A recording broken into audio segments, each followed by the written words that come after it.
Salam uşaqlar, sizə danışıram maqnit selini. Maqnit seli nədir? Maqnit seli maqnit induksiya vektoru, sətin sahəsi və maqnit induksiya vektoru ilə sətin normal arasındakı qalan bucağın kosinus sahəsinə bərabərdir. Uşaqlar, baxın, sizə belə keçirici bir kontur verir. Keçirici kontur, yəni cəryan keçən bir naqildir. Müəyyən bir formaya salınmışdır. Kvadrat ola bilər, dairə ola bilər və s.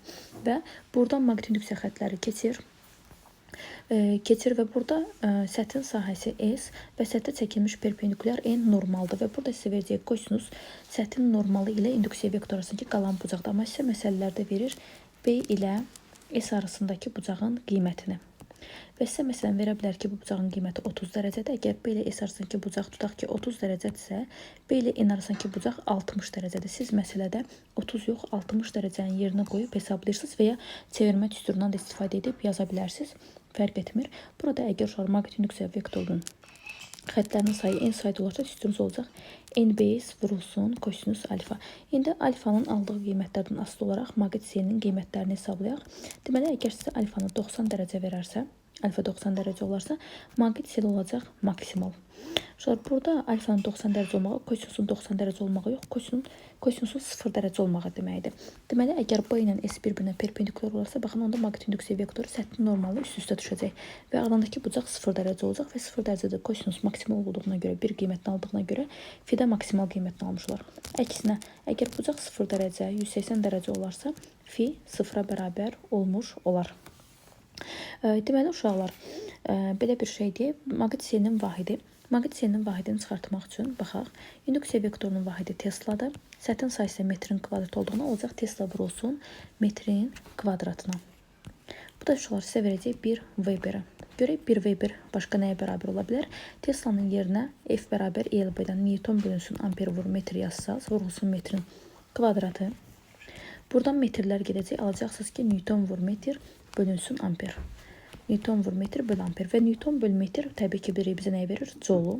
Joule böl amper. Joule-un yerinə watt vur saniyə yazıb müxtəlif ifadələrlə deməli vahidlər çıxara bilərsiniz. Bu da oldu maqnit selinin vahidi Weber'dir. Maqnit seli uşaqlar gördüyünüz kimi həm N-dən, həm B-dən, həm də S-dən düz mütənasib asıdır. Əgər səthiniz kvadrat formalı olursa, sahənin yerinə A kvadratı, dairə formalı olursa pi kvadratı və ya pi d kvadrat bölünsün 4 yazıb hesablarınızı apara bilərsiniz və yenə də maqnit seli R-in D-nin kvadratı ilə düz mütənasib asılı olmuş olacaq. Həmçinin elə tərəfində kvadratı ilə düz mütənasib asılı olmuş olacaq. Maqnit selinin dəyişməsi uşaqlar.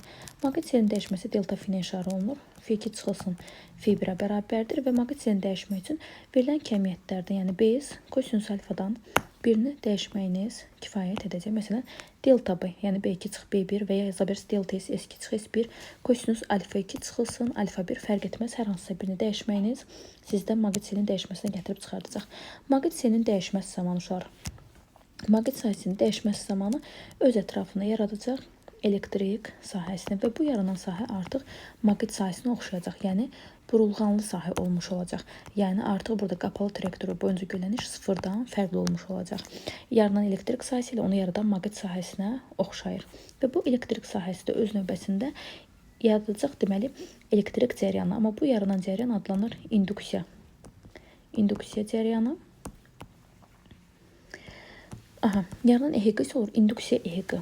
İnduksiya EHQ. İndi gəlin keçək induksiya EHQ-yə. Görə induksiya EHQ nədir uşaqlar? İnduksiya EHQ, bunu sadəcə EHQ ilə də işarət edə bilərsiniz. Maqnit selinin zamana görə dəyişməsi zamanı yaranır. Mənfi delta fi böl delta t-yə bərabərdir. Yəni, maqnit selinin zamana görə dəyişməsinə bərabərdir və ya mənfi delta fi-nin zamana görə törəməsinə bərabərdir.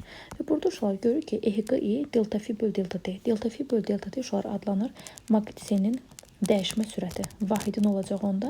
Weber bölünsün saniyə. Bilirsiniz də vahidləri çıxartmaq üçün bu cür yazılmalıdır, amma uzatmadan Weber böl saniyə bərabərdir. Və EHQ-i delta fi böl delta t-nin delta fi bölünsün delta t-nin modulu ilə düz mütənasib asıdır. Məsələlərdə çoxdur. Sizə deyir ki, maqnit selinin dəyişmə sürəti filan qədər dəyişirsə, EHQ necə dəyişir? Elə EHQ-da həmin cür dəyişmiş olacaq.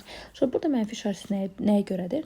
Mənfi işarəsi ona görədir ki, deməli maqnit sahəsi öz ətrafında elektrik sahəsini yaradır. Amma həmin elektrik sahəsi də onu yaradan maqnit sahəsinə əks təsir göstərir.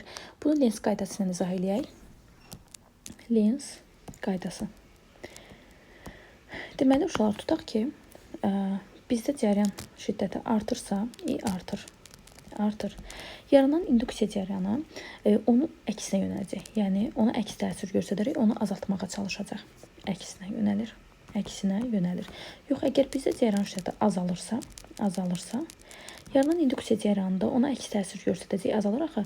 Artırmaq istədiyindən əks təsir göstərəcək. Onunla eyni istiqamətdə yönəlib onu artırmış olacaq. Və onda İ-nin zamana görə uşaqlar asılığı. Əgər biz cəryan şiddətini artırırıqsa, baxın bu cür olacaq. Yox, əgər biz cəryanı azaldırıqsa, baxın bu cür olacaq. Bu uşaqlar o deməkdir ki, cəryan şiddəti tədricən artır və cəryan şiddəti maksimal qiymətinə malik olub tədricən azalır. Bu Lens qaydasıdır. Deməli, cəryan artanda induksiya cəryanının əksinə, azalanda isə ondan eyni istiqamətdə yönəlir. Yəni hər bir halda əks təsir göstərir. Mənfi işarəsi də ona görədir. Daha sonra uşaqlar bilir ki, E-nin düsturu Q bölünsün T-dir. Və burada biz əgər induksiya I-dən geçsək, induksiya ilə bərabər olaraq delta Q bölünsün T-yə, yəni yükün dəyişməsindən gedir orada söhbət. Daha sonra uşaqlar əlavə olaraq yaza bilərik ki, burada induksiya I nəyə bərabərdir? Ohm qanununa görə induksiya I də bərabərdir EHQ I bölünsün R. Əgər biz induksiya I-nin yerinə EHQ I böl R yazsaq, alarıq ki, EHQ I bölünsün R bərabərdir delta Q bölünsün delta T-yə. Buradan uşaqlar çarpaz vurma əməli icra etsə, EHQ I-ni delta T-yə vuranda bizə verəcək delta F-ni. Deməli, delta Q bərabər olacaq nəyə? Baxın, bu delta F-ni verdiyindən delta F bölünsün R. Baxın, bu ifadələri unutmayın. Deməli, induksiya I bərabərdir EHQ bölür, delta Q isə bərabərdir F bölünsün R-ə bərabər olmuş olar. Gəlin danışaq sarğacdan. Deməli, uşaqlar, sarğac nədir? Sarğac demişdik sizə. Baxın, hansısa dolaqlardan ibarət sarğılardır və bu sarğac adlanır. Sarğac xarakterizə olunur L adlanan fiziki kəmiyyətlə. L induktivlikdir. İnduktivlik. İnduktivlik uşaqlar nəyə bərabərdir? Fi bölünsün E-yə, yəni maqnit onun axan cəryanı olan nisbətidir. Gəlin vahidini çıxardaq. İnduktivliyin vahidi Weber bölünsün amper olacaq. Uşaqlar, bu da sizə verəcək Henrini. Deməli, induktivliyin də vahidi Henridir. Weberin yerinə yadınıza düşürsə Joule bölü amper yazmışdıq. İndi burada Weberin yerinə Joule bölü amper yazsaq, aşağıda da bir amperimiz var, olacaq Joule bölü amperin kvadratı. Deməli, Weber Joule bölü amper, Henry isə Joule bölünsün amper kvadratına bərabərdir. İnduktivlik nə Fi-dən, nə də I-dən aslı deyil.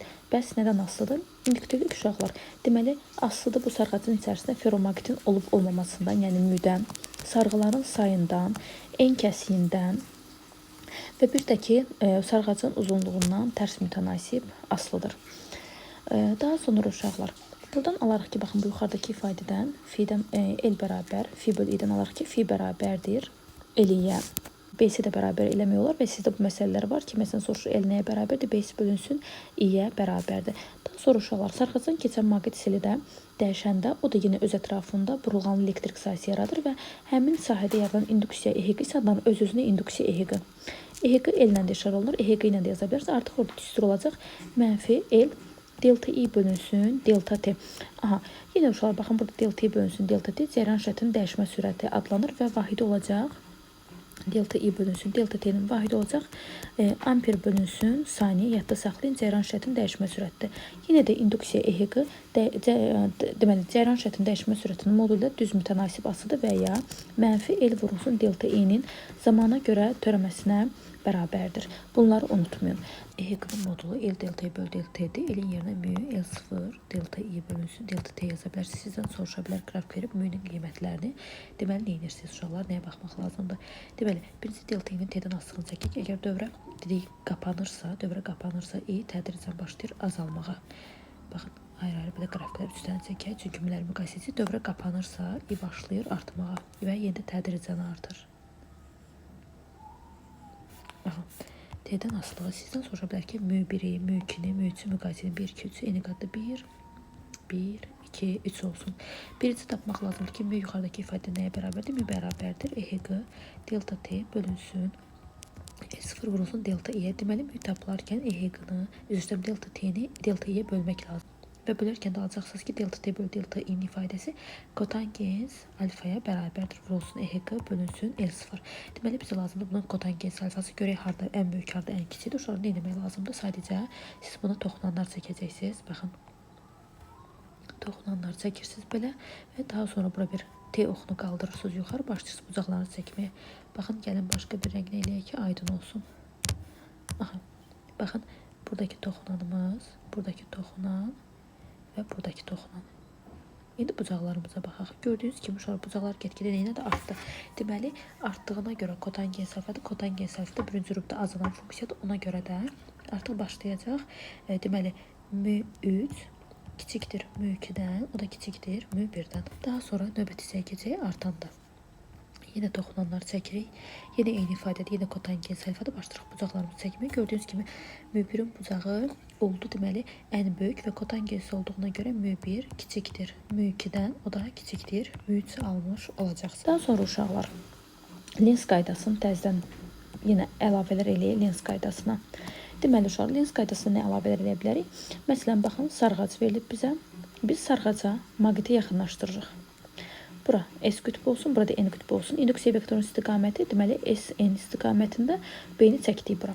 Biz yaxınlaşdırıqsa, lens qaydasına əsasən yaranan induksiya cəryanının yaratdığı induksiya vektoru yaxınlaşdırdığımıza görə biz artırmağa çalışırıq, o əks istiqamətdə yönələcək. Yəni, baxın, bura S, burası N olacaq. Və buradan da gördüyümüz kimi sarğacın bu hissəsi S, burası N-dir və S-lər eyni hissədə olduqlarına görə bunlar bir-birlərini itələyəcəklər. Deməli, biz yaxınlaşdıranda sarğacla maqnit bir-birlərini itələyir. İtələyirsə, deməli, eyni adlı qütüblər yaranır və ya induksiya vektoru bir-birinin əksinə olur. Yox, əksinə, biz uzaqlaşdırsaq əgər, baxın, yenə sarğac çəkək. Biz maqniti uzaqlaşdırırıq, eyni şəkil çəkəcəm. Artıq bu səfər uzaqlaşdırırıq 1V sürəti ilə. Yenə maqnit induksiya vektorumuz bizdə sağa doğrudur. Amma uzaqlaşdıranda yenə əks təsir göstərir. Artıq cəzb etməyə başlayır. Cəzb edirsə, deməli, bura N, burada S-dir. Və gördüyümüz kimi yaranan induksiya vektorunun istiqaməti də bizim maqnitimizin istiqamətinin eyni istiqamətdə oldu. Deməli, yaxınlaşdıranda əks istiqamətdə olur, itələnir. Çıxardanda isə eyni istiqamətdə yönəlir induksiya vektorları, B-dən gedir söhbət, bir-birlərini cəzb edirlər. Bu da yenə oldu lens qaydası. Ona əlavə oluşaq. Tutaq ki, baxın, sapdan bir bütöv halqa asılıb, alüminium halqa asılıb və siz də bilirsiniz ki, alüminium maqnitə cəzb olunmur. Baxın, bura S, bura N. Yenə biz yaxınlaşdıranda burada dəyişən maqnit daxil edib çıxardığında və yaxınlaşdıranda dəyişən maqnit sayəsinin hesabına burada elektrik sayısı yaranır və həmin elektrik sayısı da öz ətrafında, öz hesabına, öz növbəsində naqildən induksiya cəryanının axmasına səbəb olur və həmin induksiya cəryanında maqnit sahəsi, induksiya cəryanı yaratdığı maqnit induksiya vektorundan gedir söhbət. Bizdə yenə induksiya vektorumuz sağa olsun. Yaranan maqnit induksiya cəryanı yaratdığı maqnit induksiya vektoru isə olacaq hara doğru, sola doğru, yəni yenə bir-birlərini itələmiş olacaqlar. Aha, yenə uşaqlar, baxın. Halqadan uzaqlaşdırsaq əgər maqniti, yenə S, yenə N eyni şəkil çəkirəm. Bu səfər uzaqlaşdırırıq və yenə bura verək. İnduksiya vektorumuz sağadır. Yaranan induksiya vektoru isə bununla eyni istiqamətdə olacaq və bir-birlərini cəzb edəcəklər. Deməli, daxil edəndə itələnir, çıxardanda isə cəzb olunur. Bir də uşaqlar nəyə qarışdırır? Biz əgər maqniti daxil ediriksə, fərqi yoxdur, sarğaca, halqaya yaxınlaşdırıqsa, bütün hallarda yaxınlaşdırma zamanı maqnit seli artır, uzaqlaşdırma zamanı isə azalır. Yenə daxil edəndə maqnit seli artır, daxil edirsə artır, çıxardanda isə maqnit seli azalmış olacaq. Və belə bir nəticə çıxır buradan. EHQ bərabər idi. Baxın, belə də yadda saxlaya bilərsiniz. EHQ bərabər mənfi delta fi bölünsün delta t-dir.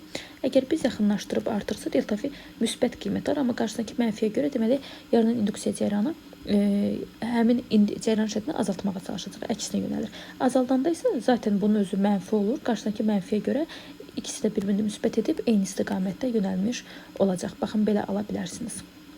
Bütün hallarda yaxınlaşdırma və uzaqlaşdırma zamanı maqnit seli və ya induksiya cəryanı yaranır yoxsa yox? Təbii ki, yaranmır. Əgər naqil maqnit bir-birinə nəzərən sükunətdə olarsa, sükunətdə məsələn ikisi də eyni istiqamətdə hərəkət etdirilir, onda induksiya EHQ yaranmaz, induksiya cəryanı yaranmaz. Amma bir-birinə nəzərən hərəkətdə olarlarsa, dövrə açılanda, açıldıqda, dövrə qapandıqda, maqniti yaxınlaşdırıb uzaqlaşdırdıqda, yəni yaxınlaşma, uzaqlaşma varsa, yenə deyirəm, sükunətdə olmasınlar. Bütün hallarda induksiya cəryanı yaranacaq. Daha sonra maqniti daxil edib çıxartdıqda, yəni bütün hallarda induksiya cəryanı yaranır, amma tək ki bir-birlərinə nəzərən sükunətdə qalmasınlar. Uşaqlar, həmçinin maqnitidə deməli biz sarğacı daxil edib çıxartdıqda induksiya cəryanı yaranır, amma içərisində sabit saxlasaq və içərisinə fırlatsaq, induksiya cəryanı sabit saxladıqda və içərisində fırlatdıqda induksiya cəryanı yaranmaz. Daxil edəndə və ya çıxardanda yaranır. Bir də uşaqlar nə var? Deməli, maqnit sahəsində maqnit sahəsində hərəkət edən deməli, naqilin induksiya ehqısı. Hərəkət edən naqilin induksiya ehqısı B ilə V sinus alfaya bərabərdir. Buradakı sinus V ilə induksiya vektoru arasındakı bucağın sinusudur. Maqnit sahəsində məsələn tutaq ki, sizə naqili verib, mütləq burada bütün kəmiyyətlər bir-birinə perpendikulyar olmalıdır. Baxın, B-ni x kimi verdik, sürəti sağa. Naqilimiz isə uşaq görürsünüz, belə yenə də o da V-yə perpendikulyardır. Tutaq ki, biz bunu maqnit sahəsində hərəkət ediriksə, burada bir induksiya cəryanı yaranacaq. Həmin induksiya cəryanı da tapılır sağ əl qaydasıyla. Sağ əl necədir?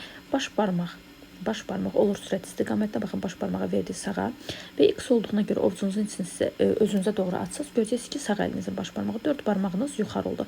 Deməli, induksiya cəryanı istiqaməti oldu yuxarıya doğru və induksiya cəryanı göstərir 4 barmağı. Baş barmaq olacaq, sürət. Bu da oldu induksiya cəryanı istiqamətinin tapılması. Daha sonra uşaqlar, əgər naqili maqnit sahəsində hərəkət elətdiriksə, baxın, bu naqili maqnit sahəsində hərəkət elətdiriksə, naqilin içərisində olan elektronlara Lorentz qüvvəsi təsir edir. Bu Lorentz qüvvəsinin istiqamətini tapırıq sol əl qaydası ilə. Necə ki, boyuna kimi Lorentz tapırdınız, həmin qaydada tapacaqsınız. Necə olacaq? Deməli, 4 barmağınız sürət istiqamətində, sol əlinizin 4 barmağı sürət istiqamətindədir. X olduğuna görə, BX olduğuna görə ovucunuzun sizə baxır, baş barmağınız olacaq yuxarı. Yəni, Lorentzi yuxarı tapsın. Amma elektrondan danışdığımıza görə Lorentzi yuxarı yox, hara götürəcəksiniz? Aşağı istiqamətdə götürmüş olacaqsınız. F Lorentz aşağı oldu. Deməli, elektronlar hara doğru hərəkət elədi? Elektronlar aşağıya doğru hərəkət etdi. Aşağı yüklənmiş olacaq mənfi, yuxarı isə yüklənmiş olacaq müsbət potensiallı. Və burada induksiya cəryanı istiqaməti də həmişə necə götürürdük? Müsbətdən mənfiyə doğru, yəni olacaq Lorentz qüvvəsi ilə eyni istiqamətdə aşağıya doğru. Deməli, uşaqlar, əgər naqili və ya konturu maqnit sahəsinin içərisində hərəkət elətdirsəz, baxın, maqnit sahəsinin içərisində hərəkət elətdirsəz, heç bir induksiya xəttlərinin sayında dəyişiklik olmasa, məsələn, baxın, sağa və sola hərəkət elətdirsəz, ki, maqnit sahəsinin içərisindəsiz, verilən sahənin içindəsiz. Əgər induksiya xəttlərində heç bir artma, azalma olmursa, onda artıq induksiya ehqı yaranmayacaq. Siz nə etməlisiniz? Naqili buradan çıxartmalısınız. Siz çıxardanda nə edirsiniz? Azaltmağa çalışırsınız. Azaltdığınıza görə də ehqi bərabər mənfi delta fi bölünsün delta t-yə əsasən. Siz azaltdınız, delta fi-nin dəyişməsi oldu mənfi. Qarşısında da bir mənfi olduğuna görə bu olacaq artıq müsbət. Yəni ehqinin qiyməti olacaq müsbət. Daxili dənəsə əkisini siz artırsınız delta fi. Ehqi bərabərdir delta fi bölünsün delta t mənfi işarəsindən. Siz daxil etdiniz, maqnit ilə artdı burada müsbətdir. Müsbət mənfi sizə verəcək mənfini ehqinin qiyməti olacaq deməli mənfi. Bir də uşaqlar, baxın, sizə tutaq ki, bir kontur verib buradan. Bura olsun A, B, bura olsun C, bura olsun D hissəsi. Verir ki, bunun yanında bir cəryan axan naqil var. Həmin cəryanda, həmin naqildə cəryan şiddəti artır. Cəryan şiddəti artırsa, digər naqildə, yəni burada yaranan induksiya cəryan istiqaməti onun əksinə olmalıdır. Yəni, hara doğru? Aşağıya doğru olmalıdır. Və siz bunu, baxın, belə davam elətdirirsiniz. Və ya uşaqlar, sizə verə bilər ki, baxın, yəni AB hissəsinin induksiya cəryan istiqamətləri oldu aşağı, A-dan C induksiya cəryan istiqaməti oldu sola, yuxarı və sağa doğru tapmış olduq. Sizdən soruşa bilər ki, O nöqtəsində maqnit induksiya vektoru istiqamətini göstərin. Maqnit induksiya vektoru istiqamətini göstərmək üçün baxırsınız ki, uşaqlar, induksiya cəryan istiqaməti necə fırlanır? Saat əqrəbi istiqamətində isə mərkəzdə nə olurdu? X-lar olurdu, kənarda da nələr olurdu? Maqnit induksiya vektoru nöqtələr olurdu. Və ya deməli, sağ əl qaydasını tapa bilərsiniz. Baş barmağınız induksiya istiqamətində olanda bükülmüş 4 barmağınızın istiqaməti maqnit induksiya vektoru istiqamətini göstərmiş olacaq. Bir də uşaqlar, sizə baxın, A, B, C, D yeni yazaq və sizə burada bir cəryanlı naqil verib, I və deyir ki, bunun eyni yaratdığı maqnit sahəsində bu naqil hərəkət elətdirilir. Naqil hərəkət elətdirilirsə və deyir ki, O nöqtəsində naqildə yaranan induksiya cəryan yaratdığı induksiya vektoru istiqamətini göstərin. Baxın, nədən istifadə etmək lazımdır? Bilir ki, induksiya cəryan istiqamətini tapmaq üçün sağ əl qaydasını istifadə edirdik. Sağ əl qaydasında B-nin istiqaməti, bir də B-nin istiqaməti bilinməlidir ki, biz induksiya cəryan istiqamətini tapa bilək. Əgər cəryan şiddəti yuxarı doğrudursa, sağ əl qaydası ilə B-nin istiqamətini tapsaq, sol tərəf olurdu nöqtələr, sağ tərəfdə isə olurdu X-lar. Bu oldu B. Və bizdə olan naqil də nöqtə tərəfdə olduğuna görə Biz B-ni nöqtə kimi qəbul edib induksiya cəryanı istiqamətini tapmalıyıq. Və sağ əl qaydasına görə nöqtəçi əlimizin üstü olacaq və baş barmağımız sürət istiqamətində, 4 barmağımız isə hara yönəlmiş olacaq? Aşağı doğru yönəlmiş olacaq. Deməli, induksiya cəryanı istiqaməti oldu hara doğru? Aşağıya doğru. İnduksiya cəryanı istiqaməti aşağı və siz bunu davam elətdirirsiniz bütün hallarda. İnduksiya cəryanı istiqamətini davam elətdirirsiniz və yenə görürük ki, saat əqrəbi istiqamətində deməli buralar olacaq x-lar. Sonra uşaqlar biz dedik ki, EHQI bərabərdir mənfi delta f-nin zamana görə törəməsi. Bir də ki, EHQI bərabərdir mənfi L delta i-nin zamana görə törəməsinə bərabərdir. Deməli uşaqlar, f hansı qanunu dəyişirsə, EHQ-nun törəməsi olan bir qanunu dəyişirsə, amma qarşıdakı mənfini unutmuruq. Həmçinin i də hansı qanunu dəyişirsə, EHQI onun yenə də törəməsi olan bir qanunu dəyişirsə, əksinə biz əgər f-ni və ya delta i-ni tapmaq istəyiriksə, EHQ-nun T-dən asılı qrafikindən fiqurun sahəsi tapılmalıdır. Həmçində və ya integral tapılmalıdır. Gəlin baxın, ki, sizə veririk ki, fi bərabərdir 5 çıxılsın 4T Weber qanunu dəyişir. EHQ-nun qiymətini tapın və qrafikini çəkin, zaman asılı qrafikini çəkin. EHQ nəyə bərabərdir? Mənfi delta f-nin zamana görə törəməsinə. Delta f-nin zamana görə törəməsini tapanda sabitin törəməsi 0 olur. Mənfi 4T-nin törəməsi olacaq mənfi 4. Və burada da bir mənfimiz var. Mənfi 4. Deməli aldıq 4. Deməli EHQI zamandan asılı deyil və fikir verin necə oldu? Müsbət oldu. Onda bəs f-nin qrafiki necə idi? Baxın, f-nin qrafiki isə belə idi. Üzü aşağı, hansısa qiymətdən üzü aşağı. Deməli əgər bunun üzü aşağıdırsa, üzü aşağı olmaq nə deməkdir? Vaqit sayıda azalırsa, EHQI necə olacaq? Müsbət olacaq. Başqa bir nümunəyə baxaq. Tutaq ki, L verilib sizə 0,1 Henry. İ'nin də tənliyi sizə verib ki, deməli 5 üstə gəlinsin 4T kvadratı. Deyir EHQ-nı tap.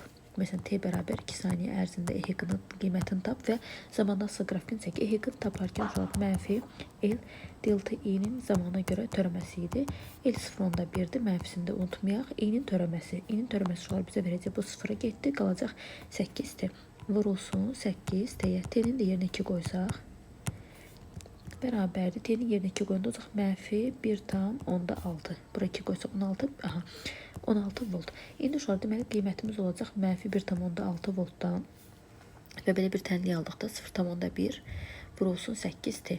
Yəni burada zamandan xətti mütənasib asılıdır. İlk anda yəni T bərabər 2 saniyə ərzində bunun qiyməti olub mənfi 1,6 volt. Deməli baxın belə yazıq. EHQI bərabərdir. 0-dan başlayaraq T 2 saniyə ərzində mənfi 1,6 uşaqlar düz sayın. Bu istiqamətdə yuxarı yox, mənfi demişdik. Üzü aşağı mənfi 1,6 volt. Bu da ki T bərabər 2 saniyə ərzində. Bəs i-nin qrafiki necə idi uşaqlar? I-nin qrafiki isə fikir verin parabolanın qrafiki idi. Hər hansısa bir nöqtədən baxın belə artmışdı. T ilə parabolik düz mütənasib asılı idi. 5-dən başlayaraq. Bizdən soruşa bilər uşaqlar. Sürətin qrafikini, yer dəyişmənin qrafikini verə bilər və sizin EHQ-nı soruşa bilər. Sürətin qrafikləri ilə EHQ-nın qrafikləri eynidir.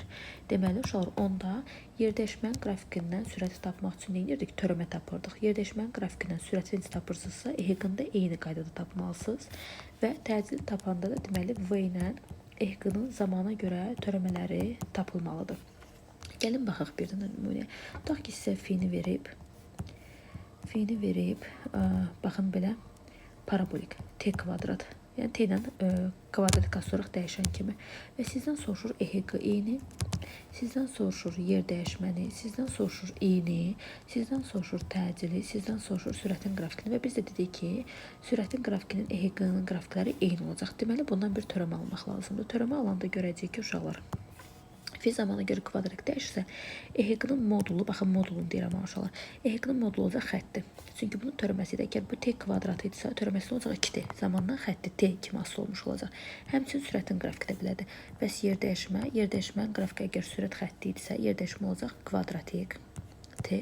Nəyə görə? Çünki sürət əgər, baxın, yeyinləşir, artırsa, yer dəyişmənin tənliyi olur IT kvadrat bölgü zamandan kvadratik asılıdır. Təcilin tənliyi isə uşaqlar, A-nı T-dən asılı qrafikini tapanda isə A-da tapmaq üçün V-dən törəmə, EHQ-dan törəmə tapırdıq və V-dən törəmə tapanda V dəyişir. Məsələn, burada K vur T tənliyi ilə törəmə tapsaq nə qalacaq? K, yəni sabit. Deməli, təcil də sabitdir. Buradan daha sonra i-ni də tapsaq uşaqlar, i də yenə fi kimidir. Çünki fi bərabər L idi, eyni üzrə dəyişəcəklər. Deməli, fi, L, i fikir verin. saniyə el yox. Fi, is fikir verin. Üçünün də qrafiki eyni cür dəyişdi, eyni cür. Daha sonra ehq ilə və bunlardan bir qat törəmə alındı. Bir qat törəmə. Yenə bu ikisi iki cür dəyişdi, eyni cür dəyişdi. Bir də təcil tapanda da bunlardan ehq, i və v-dən bir qat törəmə tapacaqsınız. Amma fi isdən isə iki qat törəmə tapıb təcili ala bilərsiniz və sizə baxın ki, modulunu istəyir, yoxsa sizdən soruşur deməli qiymətini. Bir də uşaqlar, ümumi ehqin tapılması. Gəlin ona da baxaq. Tutaq ki, sizə deyir ki, dövrənin ehqısı 20 voltdur və cəryan şiddət dövrə açılanda və ya qapananda ümumi ehqini tapın. Ümumi ehqi tapılarkən dövrədə olan ehqin üzərinə gəlmək lazımdır. Yaranan öz-özünə induksiya ehqini. Dövrənin öz ehqisinin üzərinə gəlmək lazımdır. İnduksiya ehqini. İndi bir şey var. Dövrə qapananda, yəni cəryan şiddəti artanda, qapanırsa əgər, qapanırsa, cəryan şiddəti artır. Cəryan şiddəti artdığına görə də ehqin işarəsi nə olurdu? Mənfi. Deməli, dövrə qapananda biz cəryan şiddətini artırmaq istəyir, amma əks istiqamətdə yönəlib azaldır. Ona görə ehqi, dövrədə olan ehqindən çıxacaqsınız ehqi. Nəyə görə? Çünki dövrə qapananda i artdı, amma ehqi nə oldu? Mənfi oldu. Dövrə açılanda isə açıldıqda. Deməli, i olur mənfi, yəni azalır. Onda ehqi olacaq müsbət. Deməli, onda ümumi ehqi tapılarkən dövrənin öz ehqisinin üzərinə gələcəksiniz. Yaranan induksiya ehqini və yaranan induksiya ehqini də el delta-ya bölünsün, delta t faydası ilə hesablayırsınız. Qarşısında mənfisi də var. Ümumi halda, yəni toplamada sadəcə baxırsınız ki, işarəsinə fikir vermək lazım. Dövrə qapananda mənfi, dövrə açılanda isə müsbət olduğuna görə toplamış olacaqsınız.